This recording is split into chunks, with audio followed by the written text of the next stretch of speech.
Hello, hello students. Today we are going to start public corporations. देखिए public corporation start करने से पहले हम लोग ये कंपनी के बारे में कुछ डिस्कस कर लेते हैं। कंपनी का नाम है LIC life insurance corporation of India, जो हम सब जानते हैं जिसके बारे में। ये 1956 1 सितंबर 1956 को इस्टाब्लिश हुई थी। इस दिन पार्लियामेंट में एक स्पेशल एक्ट पास किया गया था जिसका नाम था life insurance corporation of India. तो जो एक्ट जो पास हुआ उसमें डिफाइन किया गया कि जो ये लाइफ इंश्योरेंस कॉर्पोरेशन है ये दो जगह काम करेगी। एक तो इंश्योरेंस सेक्टर में काम करेगी और जो इसको पैसा कलेक्ट करती है, इंश्योरेंस प्रीमियम जो कलेक्ट करती है, वो इन्वेस्टमेंट भी करेगी। और उसमें भी स्पेसिफाइड है कि वो कितना परसेंट जो है गवर्नमेंट सिक्योरिटीज में इन्वेस्ट करेगी, कितना कैपिटल मार्केट में इन्वेस्ट करेगी, वो स्पेसिफाइड है। उसी के अकॉर्डिंगली ही उसको जो है काम करना है। तो जो भी ये एक्ट बना था वो सारे जो LIC के जितने पावर्स हैं, रूल्स हैं, रेगुलेशंस हैं, उसके एम्प्लॉयज़ कैसे क्या कंडीशंस रहेंगी, एम्प्लॉयज़ की सर्विस कंडीशंस क्या रहेंगी, वो दूसरे गवर्नमेंट डिपार्टमेंट के क्या रिलेशंस रहेंगे, वो सारे जो है ये life insurance corporation of India act 1956 में डिफाइन कर दिए गए। और ये जो है LIC उसी एक्ट के अंदर रहकर ही काम को करती है। इसकी अगर देखेंगे तो ये जो इंश्योरेंस प्रीमियम कलेक्ट करती है तो अपने नाम से कलेक्ट करती है। इसके नाम से जो है इंश्योरेंस प्रीमियम कलेक्ट होता है, इसका सेपरेट बैंक अकाउंट है, वहाँ पे ये जमा होता है और उसी बैंक अकाउंट से ये जो है अपने खर्चे भी निकालती है। उसी से ही जो ये अपने स्टाफ की पेमेंट करती है, उसी से ये जो है अपने सारे इन्वेस्टमेंट भी उसी पैसे से करती है। तो ये इसी अब हम आते हैं पब्लिक कॉर्पोरेशन के ऊपर। पब्लिक कॉर्पोरेशन एक ये लाइफ इंश्योरेंस कॉर्पोरेशन भी जो है एक पब्लिक कॉर्पोरेशन है।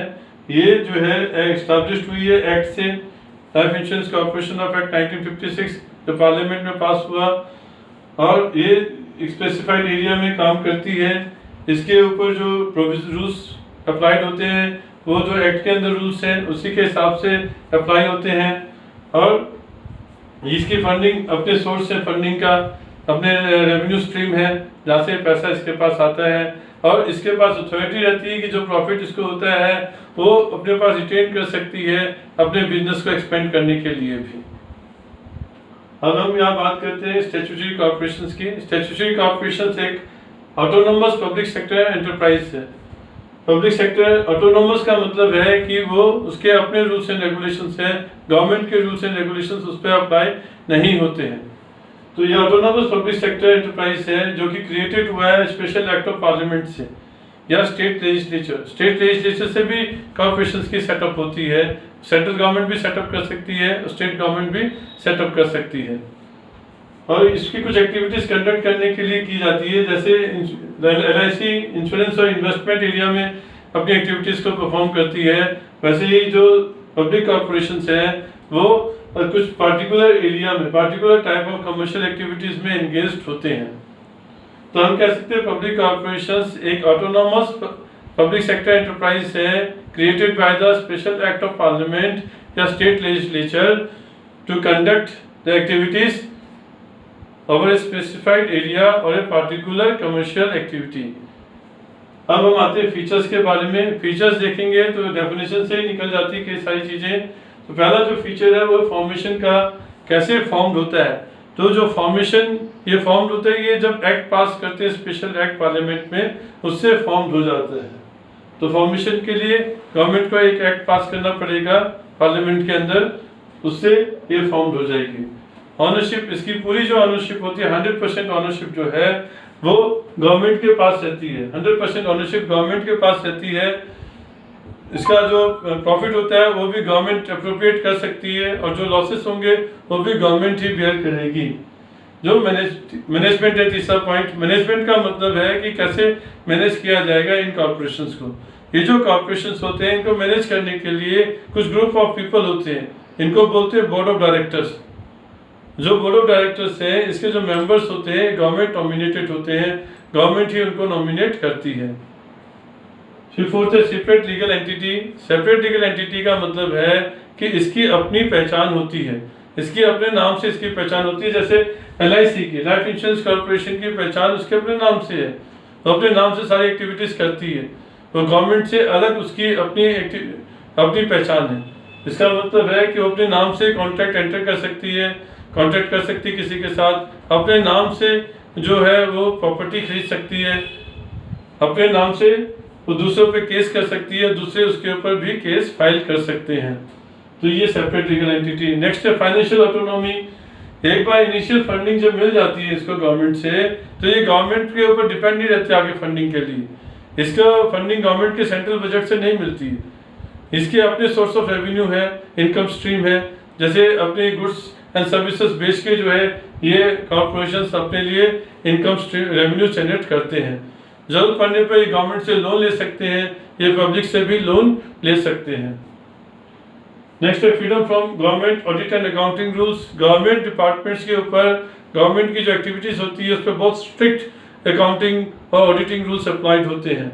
लेकिन जो ये कॉर्पोरेशंस होती हैं, ये क्योंकि गवर्नमेंट के सेंट्रल बजट से इनकी फंडिंग नहीं होती है, इनके ऊपर जो है ये स्ट्रिक्ट गवर्नमेंट के जो रूल्स हैं अकाउंटिंग एंड ऑडिटिंग रूल्स ये अप्लाई नहीं होते हैं।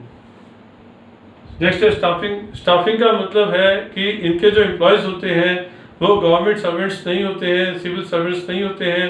गवर्नमेंट के जो रूल्स हैं वो इनके ऊपर इनके एम्प्लॉयज पे एप्लीकेबल नहीं होते हैं।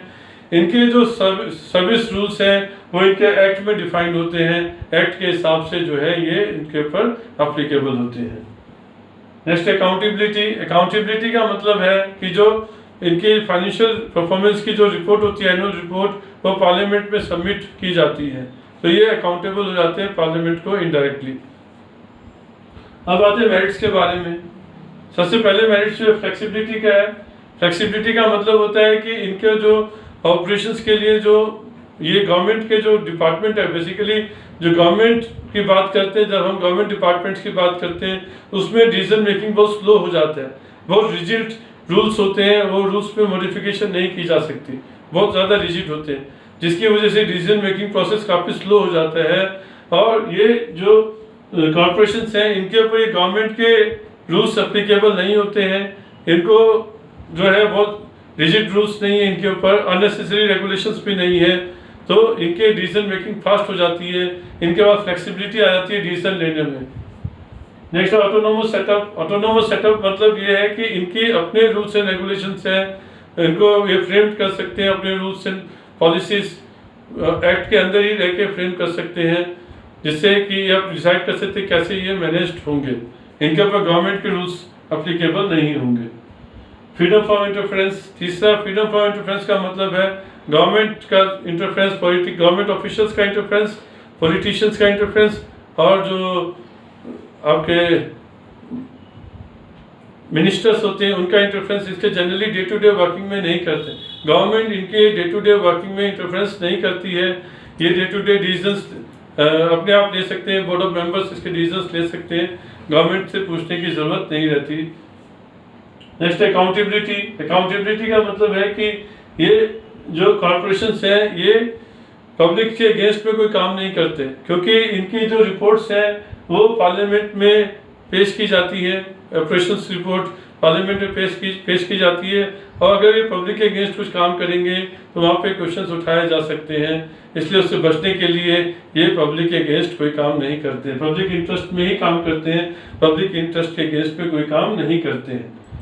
नेक्स्ट है facilitate economic growth. Economic growth को कैसे फैसिलिटेट करते हैं, क्योंकि ये भी जितने कॉर्पोरेशन से कुछ ना कुछ गुड्स एंड सर्विसेज में एंगेज रहते हैं, जब गुड्स एंड सर्विसेज में एंगेज रहते हैं तो ये प्रोडक्शन करते हैं या सर्विसेज ऑफर करते हैं, जिससे कि हमारी जीडीपी, कंट्री की जो जीडीपी है वो इंक्रीज होती है और ये इकोनॉमिक ग्रोथ में पार्टिसिपेट कर पाते हैं।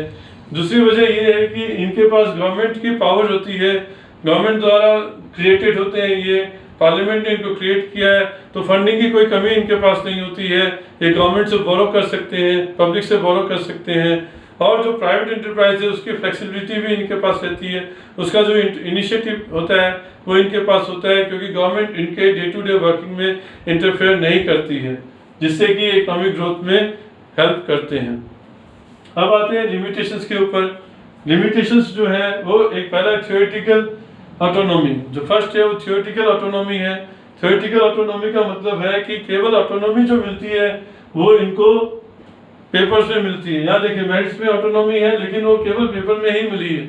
आमतौर पे जितने भी कॉर्पोरेशन होते हैं उनमें गवर्नमेंट का इंटरफेरेंस रहता है, गवर्नमेंट ऑफिशियल्स का, मिनिस्टर्स का इंटरफेरेंस रहता है। एक एग्जांपल हम लोग दे सकते हैं, जैसे जो LIC है, इसको कहा गया कि आप जो है IDBI बैंक में इन्वेस्टमेंट करो।